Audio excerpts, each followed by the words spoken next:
प्राचीन समय की बात है। एक गांव में एक ब्राह्मणी अपने बेटे व बहू के साथ रहती थी। ब्राह्मणी के पति गांव में बने गणेश मंदिर में पुजारी थे। उनके मरने के बाद ब्राह्मणी वहां सेवा करने लगी। वह मंदिर की साफ सफाई व पूजा पाठ का सारा इंतजाम करती थी। बगीचे से फूल तोड़कर लाती और मंदिर में बैठकर सुंदर फूलों की माला बनाकर पहनाती थी और गणेश भगवान की कथा कहानी सुनती और कहती थी। सुबह जब मंदिर के पुजारी आते उससे पहले सारा काम पूरा कर देती थी। पुजारी जी मंदिर में पूजा करने के बाद जो फल, मिठाई और पैसे मंदिर में चढ़ावे के रूप में आते, उसमें से कुछ उस ब्राह्मणी को दे देते थे, जिससे उसकी गुजर बसर हो जाता था। ब्राह्मणी का लड़का एक किसान था। उसका नाम किशन था और वो बहुत ही सीधा साधा था, परंतु उसकी पत्नी राधा बहुत तेज और चालाक थी। वह अपनी सास को पसंद नहीं करती थी।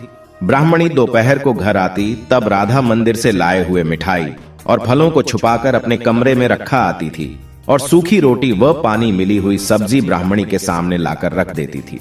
जब वह कहती कि यह कैसा खाना बनाया है तो वह लड़ने को तैयार हो जाती और कहती, जैसा हम खा रहे हैं वैसा ही आपके लिए बनाया है।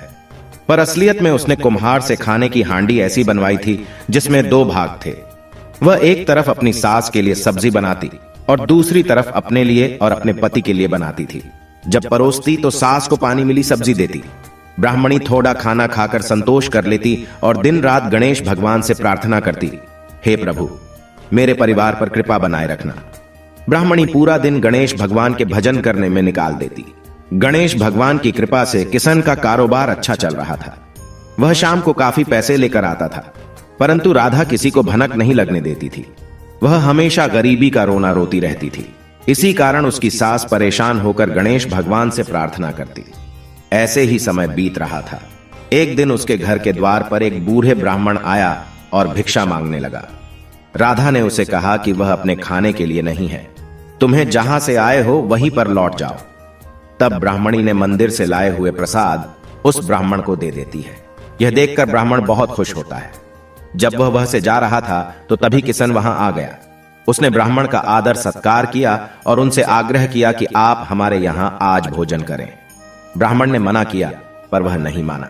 जिद करने पर वह भोजन करने को तैयार हो गए, पर उन्होंने कहा, मैं भोजन तभी करूंगा जब तुम दोनों भी मेरे साथ भोजन करोगे। किशन ने खुश होकर कहा, यह तो आपकी कृपा है जो हमारे साथ भोजन करना चाहते हो। आप उसने राधा को भोजन लाने के लिए कहा। राधा को बहुत बुरा लग रहा था, पर वह कुछ भी नहीं कर पा रही थी। भोजन परोसा गया।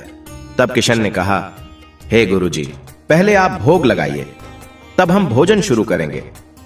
ब्राह्मण ने थाली देखी तो उनकी और ब्राह्मणी की थाली में पानी भरी सब्जी देखा।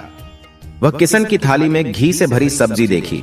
उन्होंने कहा, मैं वहां भोजन नहीं कर सकता जहां अतिथियों का सत्कार न होता हो। यह कहकर वह उठ खड़े हुए। किसान ने उनके पैर पकड़ डाच लिए और पूछा, मुझसे क्या गलती हो गई जो आप भोजन ग्रहण किए बिना ही जा रहे हैं?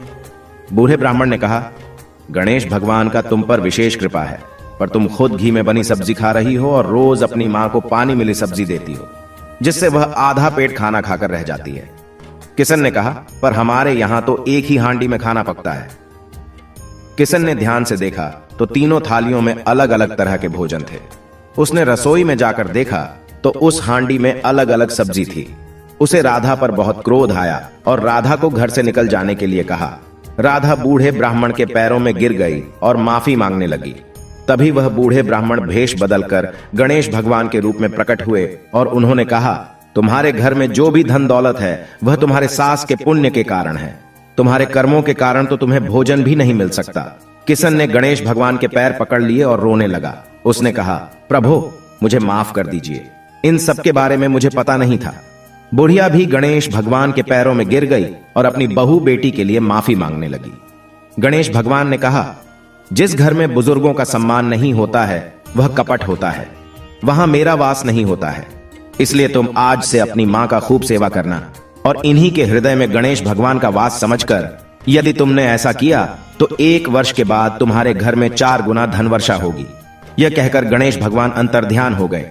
हे गणेश जी महाराज, अपने सभी भक्तों पर अपनी कृपा बनाए रखना। कहानी अधूरी हो तो पूरी करना, पूरी हो तो मान रखना। प्रेम से बोलो, गणेश भगवान की जय हो। गणेश जी और बुढ़िया की कहानी।